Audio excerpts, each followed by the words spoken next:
Hey, and welcome to Tech Tips with Sold Out Media. Today, I have some ND filters that I bought in May, and they just kept on getting pushed ahead. Now, Polar Pro and Freewell both have new ND filters that have come out, variable ND filters, and this video is maybe not as relevant as it could have been, but we kind of thought, at least we can talk about why you need an ND filter and maybe what I like about each brand a little bit better. This is the What's Up Everybody Peter McKinnon Polar Pro ND filter. And to be honest, these things are absolutely beautiful. Look at this box here. Now, I've seen the new ones have a little bit less packaging to them, maybe more environmentally safe, but it comes with a nice Peter McKinnon picture. And then you get the actual filter in this beautiful case, magnetic case. Kind of hard to get open when it's new.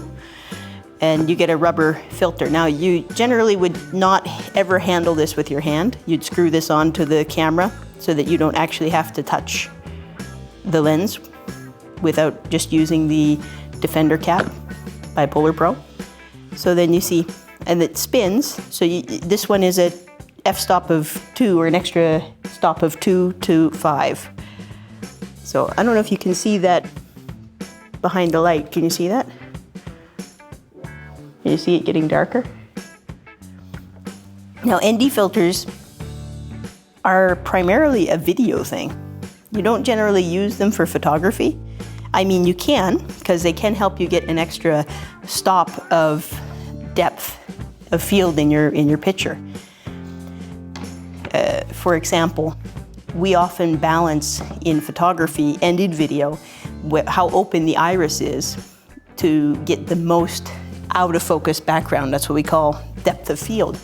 And in video, you don't want to really be playing a lot with your shutter in video. Now you can, depending on the camera. I worked on a sports crew, and sometimes when we were on a football field and the sun came straight out, you would maybe have to put the shutter up to over 2000 just to get everything dark enough, and that was with ND filters as well. But the problem with that is that you can see some staggering sometimes in the frame. So generally speaking, the rule is if you're shooting at, say, a frame rate of 25, you would want your shutter to be at 50, right? If you were shooting at a frame rate of 50, you'd want to keep your shutter locked in at 100. So sometimes that becomes more difficult if you're out in bright sunlight.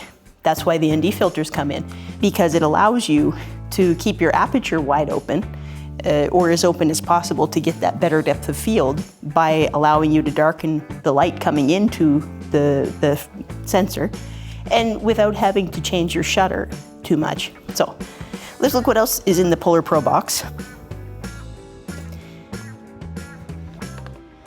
You get a little Polar Pro package of stickers and cards and stuff. There's a Polar Pro sticker, lifetime warranty. That's good to have another Polar Pro sticker.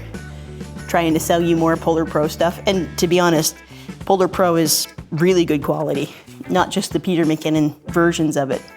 You also get a neat little Peter McKinnon picture, what is it called? Dust cloth, for just lightly dusting stuff off your gear. I wouldn't use it as the primary method for cleaning lenses. We can do a lens cleaning video another day.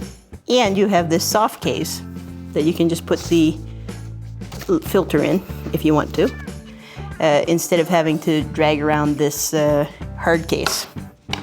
So again, very good quality. Let's take a look at the Freewell. By the way, I have two versions of the Peter McKinnon. I have the 82mm 2 to 5, and I have the 77 6 to 9.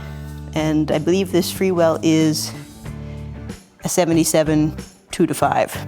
So in the field test that you see, because I have two different size, I have identical EOS Rs, but one has the 24 to 70 RF and the other one has the 70 to 200 RF lens. So to do a fair comparison, I bought one of them 2 to 5 in the 82, and one of them, the other one, 2 to 5 in the 77. So I could do side by side for you, just in case you're wondering why they're not identical. So here in the Freewell box, you kind of get this same kind of magnetic case. And if you open that up, the difference in caps here is that the Freewell variable ND has this magnetic lens cap on, which I actually found really, really useful.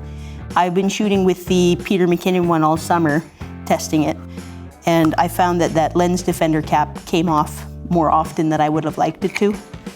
And this magnet is actually pretty strong. Oh, but then you might do something like that and scratch your filter. I didn't, but there again, let's see if I can rotate that. You can kind of see, can you see? Also in the Freewell case, you have not as many goodies as in the Peter McKinnon one. I think that might be partly dictated by price. The Polar Pros are a little bit more expensive, twice as much. I think that I got this for roughly $200 US, and this one was only 100. So inside, what do we have? We have a guide. We have a much smaller dust filter. It has a pretty picture on it too. We'll take that out and take a look at it. And you have a card with video tutorials and a lifetime warranty. So they both have a lifetime warranty with them. Let's see. So again, both of these brands have new versions of them that have come out.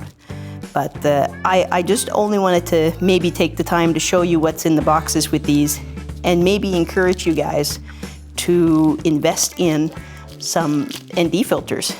I also really like the polarizing filters when I'm doing photography, but if you're doing a lot of video, these stoppable NDs, there you go, look at that. These stoppable NDs are really terrific. Again, rather than having to buy 6 different filters and having to screw them on and off of your camera depending on how bright the sunlight is, being able to just do this is terrific, right? And it adds that much more control to your production, so that you're not having to sacrifice your depth of field via the aperture or how the movement in your frame looks because of the shutter.